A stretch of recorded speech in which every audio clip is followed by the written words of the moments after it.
Wala, always parang the first time. Wow! Palaging the first time.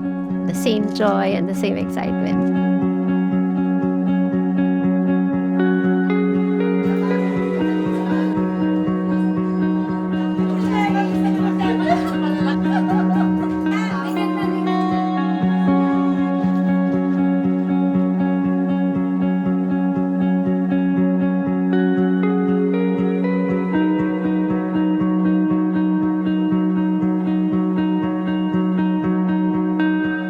And he's really a family man mula noong umpisa pa. So, siya yung tao na hindi ka talaga iiwan. Kami, no? Kami na ako, yung mga anak ko, pati mga apo ko. Actually, kahit lalaki nga pagka gabi na, sinusundo niya kahit saan. Kasi ganun siya ka-committed sa family. He's really a family man and walang makakabura nun. No? Forever talaga siyang ganun. Napaka-caring, napaka-loving. Today, we celebrate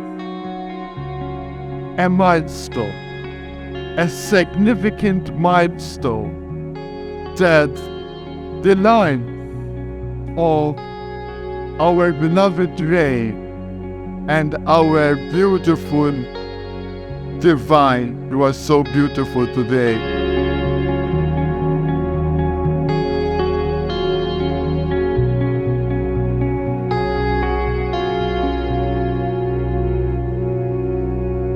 "35 years have passed since you were joined by God as one. Your children and grandchildren, relatives and friends are overflowing with joy because you chose to stay in each other's arms." Kiling is forever. Parang hindi mawawala yung kiling sa relationship namin ni Daddy. Kasi always and always na kahit anong yung sabihin niya, kahit ano yung mga promises niya, napi-feel ko pa rin.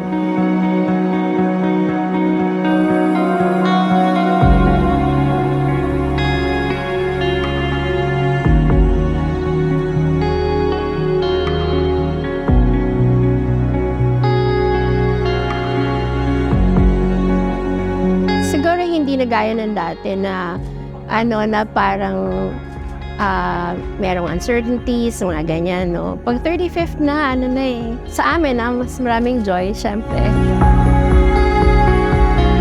In the gospel today, we know that the faith in Christ is what is the foundation of all love.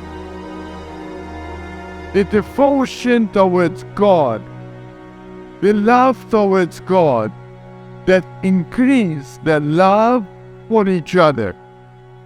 It all started from there.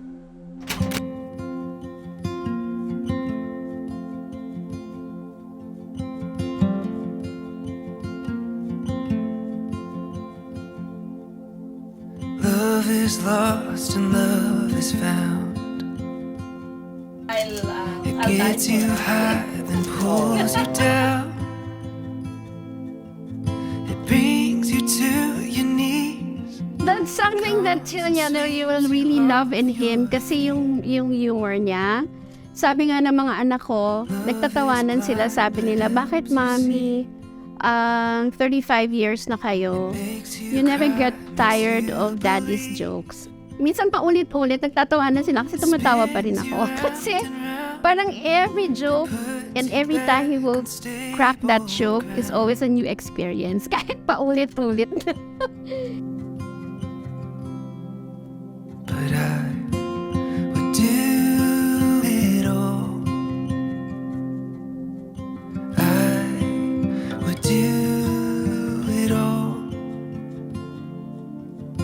I would do it all again with you.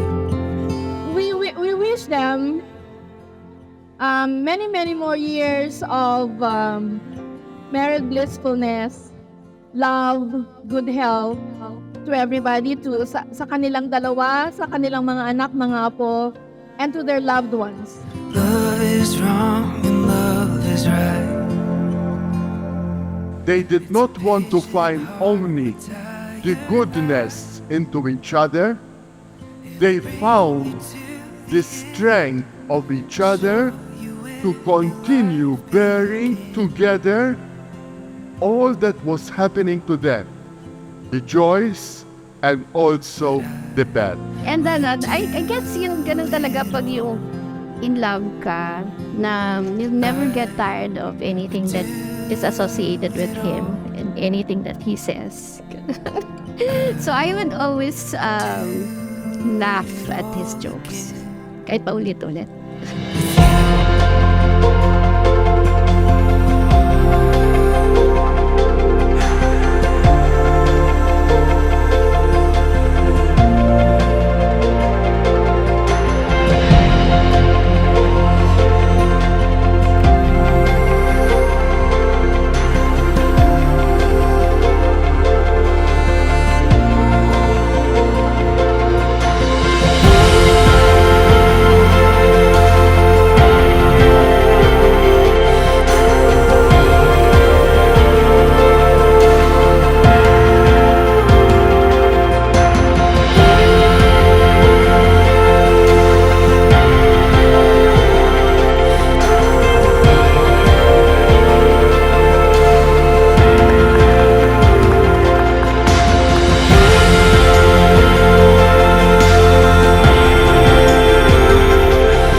Same way that I committed myself to him, forever yon, kahit mag 100 years pa. Siya pa rin. Ikaw pa rin, Dad, walang iba. Naiiyak ka.